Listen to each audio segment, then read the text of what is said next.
இப்போ வந்து பார்த்திங்கன்னா நம்ம கோழி கூண்டு செய்யறதுக்கான ரீப்பர்களை வந்து வாங்கிட்டு வந்திருக்கோம். முதல்ல வந்து பார்த்திங்கன்னா இரும்பில் செய்யலாம் தான் இருந்தோம். இப்போ வந்து பார்த்திங்கன்னா நம்ம இது போல் மர பலகைகள்லாம் வச்சு செய்யலாம் அப்படின்றத முடிவு பண்ணியிருக்கோம். அதுக்கான வேலை தான் இப்போ போயிட்டுருக்கு. அங்கே பாருங்கள், நிறைய ரீப்பர்லாம் வந்து பார்த்திங்கன்னா வாங்கிட்டு வந்திருக்கேன். இப்போ இது போல் வந்து பார்த்திங்கன்னா தேவையில்லாததெல்லாம் வந்து பார்த்திங்கன்னா இதுலேருந்து எடுத்துகிட்ருக்கேன். முதல்ல இது என்ன அப்படின்றத சொல்லிடுறேன். வீட்டு அலங்கார பொருளுக்காக வைக்கக்கூடிய கண்ணாடிகள், அந்த கண்ணாடிகளை வந்து பார்த்திங்கன்னா பாதுகாத்து எடுத்துகிட்டு வரதுக்காக இது ஒரு பெட்டி மாதிரி வந்து செய்து அனுப்புவாங்க. இது வந்து நம்ம மர கடையிலே வந்து பார்த்திங்கன்னா கிடச்சிச்சு. அதை தான் நம்ம இப்போ வாங்கிட்டு வந்து இதுலேருந்து நம்ம கூண்டு தயார் பண்ண போகிறோம். முதல்ல தேவையில்லாத ஆணிகள், அதுக்கப்புறமா வந்து பார்த்திங்கன்னா கட்டைகள்லாம் எடுத்துகிட்டு அதை முறைப்படுத்தி அதுக்குமா நம்ம செய்ய போகிறோம். அதை எப்படி செய்கிறேன்றத கொஞ்சம் நான் காமிக்கிறேன். எல்லாத்தையுமே காமிக்க முடியாது. நான் வந்து பார்த்திங்கன்னா ஒரு வீடியோவில் கொஞ்சம் கொஞ்சமாக உங்களுக்கு காமிக்கிறேன். கடைசியாக கூண்டு எப்படி தயார் செய்திருக்கிறேன்றத காமிக்கிறேன். வாங்க தொடர்ந்து பார்க்கலாம்.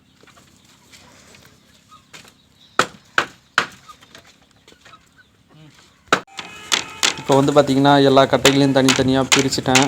இப்போ அப்படியே வந்து பார்த்திங்கன்னா ஆணி வச்சு ஒவ்வொன்றா வந்து பார்த்திங்கன்னா ஜாயின் பண்ணிகிட்ருக்கேன். முதல்ல வந்து பார்த்திங்கன்னா கீழே இருக்கக்கூடிய ஒரு தளத்தை வந்து நம்ம தயார் பண்ணிக்கலாம். அதை தான் இப்போ பண்ணிக்கிட்டு இருக்கேன். அது தொடர்ந்து நான் வந்து அப்படியே பார்த்திங்கன்னா முழுசாக ரெடி பண்ணதுக்கப்புறமா காமிக்கிறேன் பாருங்கள். இப்போ நான் வந்து பார்த்திங்கன்னா ஓரளவுக்கு ஃபுல்லாகவே வந்து தயார் பண்ணிட்டேன். இதில் வந்து பார்த்திங்கன்னா பச்சை வலை வந்து பார்த்திங்கன்னா நம்ம தைக்கணும், சுற்றி வலை தைக்கணும். அதுக்கு முன்னாடி பார்த்திங்கன்னா கீழே கால்கள்லாம் வந்து பார்த்திங்கன்னா தயார் பண்ணிட்டேன். எப்படி பண்ணியிருக்கேன் பாருங்கள். கொஞ்சம் கிட்டே கால்கள் வச்சுருக்கேன். அதுக்குமா சாய்வு தளம் மேலே இருக்குது பாருங்கள், ஒரு சாய்வாக இருக்கிற மாதிரி.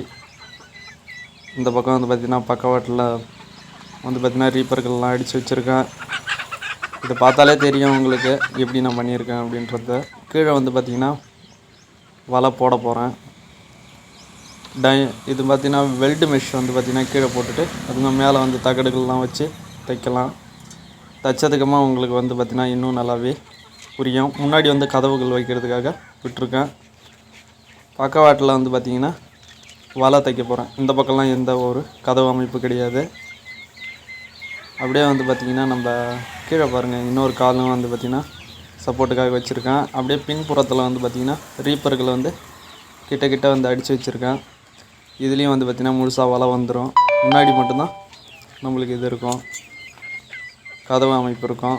பக்கவாட்டில் இதே போல் அமைப்பு இருக்கும். சுற்றி வந்து பார்த்திங்கன்னா எல்லாமே ரெடி ஆகிடுச்சு. இதுக்கப்புறமா வந்து பார்த்திங்கன்னா இதில் நம்ம வலை தைக்கிறது தான் வேலை. மேல் பக்கம் வந்து பார்த்திங்கன்னா இப்போ எடுத்து வச்சுருக்கேன். முன்ன எடுத்து கீழே வச்சுருந்தேன். இப்போ உங்களுக்காக காமிக்கிறதுக்காக மேலே ஒரு அமைப்பு வந்து எடுத்து வச்சுருக்கேன். இது திறக்கிற வகையில் இருக்கும். திறக்கிற வகையில் வந்து பார்த்திங்கன்னா இருக்கும். இது ஒரே ஒரு கதவு மட்டும் இப்போ நான் செட் பண்ணியிருக்கேன். இது வந்து பார்த்திங்கன்னா தயார் பண்ண 2-3 நாள் ஆகலை, ரொம்ப நாள் ஆச்சு. கொஞ்சம் கொஞ்சமாக தயார் பண்ணிகிட்ருக்கேன். அதனால் வீடியோவில் காமிக்கிறேன். இது போல் வந்து பார்த்திங்கன்னா பூட்டு போடுற ஒரு அமைப்பும் ரெடி பண்ணியிருக்கேன். பார்த்தா உங்களுக்கு எப்படி தெரியுது, நல்லா தெரியுதா? எப்படி தயார் பண்ணியிருக்கேன் பாருங்கள். இதை பார்த்து நீங்களும் இதே போல் தயார் பண்ணுங்க. பக்கவாட்டிலையும் எப்படி தயார் பண்ணியிருக்கேன்றத உங்களுக்கு புரியும். உள்ள சில ரீப்பர்கள்லாம் எடுத்து போட்டிருப்பேன்.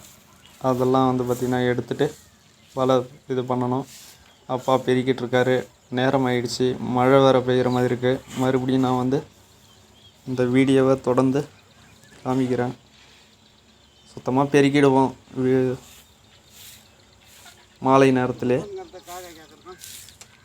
இந்த பக்கம்லாம் பெருக்கியாச்சு. இந்த மாங்காய் மர நிழலில் தான் வந்து பார்த்திங்கன்னா கூண்டு எடுத்து வைக்க போகிறோம். இந்த பாருங்கள், இந்த இடத்துல தான் நம்ம வைக்க போகிறோம். வச்சதுக்கப்புறமா உங்களுக்கு நான் காமிக்கிறேன். இதுதாங்க நம்மளுடைய கூண்டு அமைப்பு. இப்போ வந்து பார்த்திங்கன்னா நம்ம கூண்டு வந்து எல்லாமே ரெடி பண்ணியாச்சு. இப்போ வலை வந்து பார்த்திங்கன்னா சுற்றி அடிக்க வேண்டியது தான். அதுக்கு முன்னாடி கூண்டு எப்படி இருக்குன்றத ஒரு தடவை பார்த்துடலாம். இந்த பாருங்கள், 2 பக்கமும் வந்து பார்த்திங்கன்னா கதவு அமைப்பு வந்து பார்த்திங்கன்னா செஞ்சுருக்கேன்.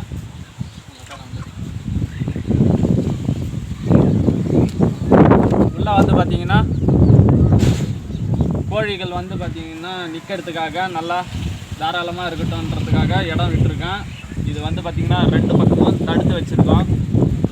2 கூண்டாக வரும்போது அது முழுசாக தயார் பண்ணதுக்கப்புறமா உங்களுக்கு தெரியும். இதில் வந்து பார்த்திங்கன்னா பச்சை வலை போட போகிறோம். கோழி குஞ்சுகள் நின்னாலும் தாங்குற மாதிரி. இதை வந்து பார்த்திங்கன்னா மேலே எடுக்கிற மாதிரி ஒரு அமைப்பாக வந்து பார்த்திங்கன்னா தயார் செய்திருக்கோம். இது கூரை வந்து பார்த்திங்கன்னா நம்ம தேவைப்பட்டால் நம்ம போட்டுக்கலாம். இப்போ இதை சுற்றி வந்து பார்த்திங்கன்னா நம்ம வலை வந்து பார்த்திங்கன்னா அடிக்க போகிறோம். இது போல் வந்து பார்த்திங்கன்னா பச்சை வலையை தான் வந்து பார்த்திங்கன்னா சுற்றி அடிக்க போகிறோம். முழுசாக செய்து முடிச்சதுக்கப்புறமா எப்படி இருக்குன்றத பார்க்கலாம். ஒரு வழியாக பார்த்திங்கன்னா இப்போ நம்மளுடைய கூண்டு முழுசாக வந்து பார்த்திங்கன்னா தயாராகிடுச்சு. இப்போ வந்து பார்த்திங்கன்னா தூரத்துலேருந்து காமிச்சிட்ருக்கேன். கிட்ட போயிட்டு உங்களுக்கு எல்லாத்தையும் காமிக்கிறேன்.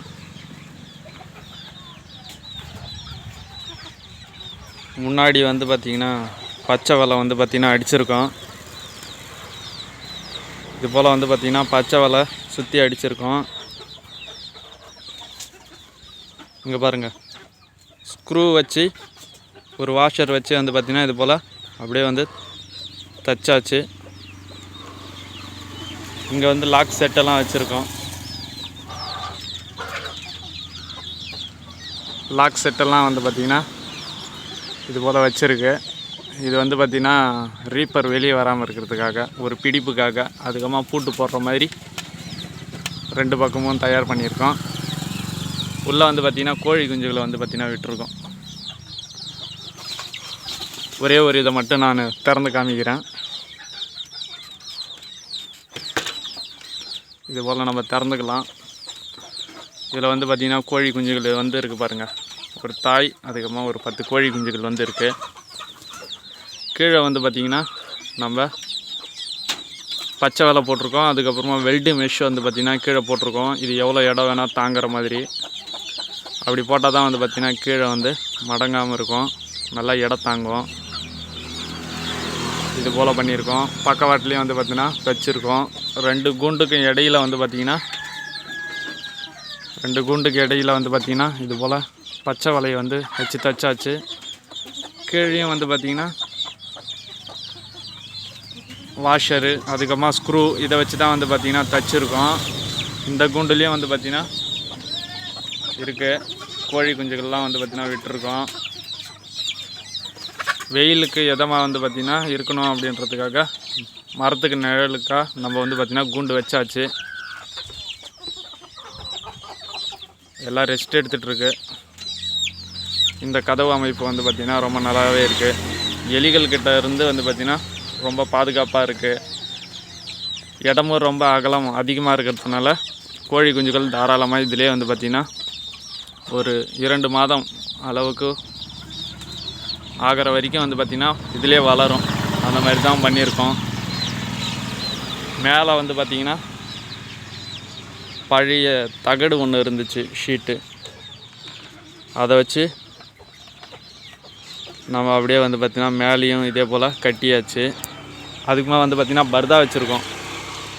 இது எதுக்குன்னா மழை வந்துச்சுன்னா அப்படியே வந்து பார்த்திங்கன்னா நம்ம போட்டு விட்டுருக்கோம். அவ்வளோதாங்க. இதுதான் கூண்டு அமைப்பு.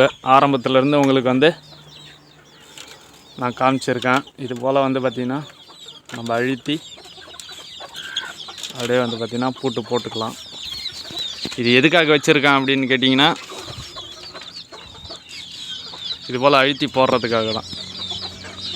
ஏன்னா இந்த ரீப்பர்கள்லாம் வந்து பார்த்திங்கன்னா நேராக இருக்காது, கொஞ்சம் வளைஞ்சு இருக்கும். அதனால் வந்து பார்த்திங்கன்னா நம்ம அழுத்தி இது போல் வந்து போட்டால் தான் வந்து பார்த்திங்கன்னா பூட்டு போட முடியும். நம்மளுடைய வான் கோழிகள்லாம் பாருங்கள். நம்ம உள்ளே வைக்கக்கூடிய தீனி ஏதாவது கீழே விழுந்துச்சுன்னா அதை அப்படியே வந்து பார்த்திங்கன்னா கோழிகளே பொறுக்கி சாப்பிட்ரும். நல்லபடியாக வந்து பார்த்திங்கன்னா ஒரு கூண்டை தயார் பண்ணியாச்சு. இது போலே வந்து பார்த்திங்கன்னா நம்ம குறைஞ்ச செலவில் இது போல் கூண்டுகளை வந்து இன்னும் நம்ம நிறைய தயார் செய்ய போகிறோம். இதுக்கு மொத்த செலவு எவ்வளோ ஆச்சுன்னா ஒரு 3000 ரூபாயை வந்து பார்த்திங்கன்னா நம்ம செலவு பண்ணியிருக்கோம்.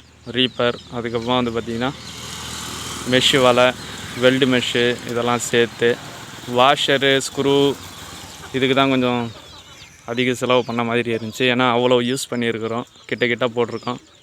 மேலே இருக்கிற தகடுக்கு வந்து பார்த்திங்கன்னா நம்ம காசு எதுவும் செலவு பண்ணலை, நம்மக்கிட்ட இருந்ததை வச்சு பண்ணியாச்சு. இந்த கூண்டு அமைப்பை நல்லா பார்த்துக்கோங்க. இது மூலிமா வந்து பார்த்திங்கன்னா உங்களுக்கு ஒரு ஐடியா கிடைக்கும் எப்படி வந்து பார்த்திங்கன்னா கூண்டு தயார் செய்யலாம் அப்படின்னு. நான் ஆரம்பத்துலேருந்து சொன்னதெல்லாம் நீங்கள் நோட் பண்ணி வச்சுக்கிட்டு இதே போல் கூண்டை செஞ்சு பயன்படுத்துங்க. இன்னொரு நல்ல காணொளியில் உங்களை பார்க்குறேன். நன்றி, வணக்கம்.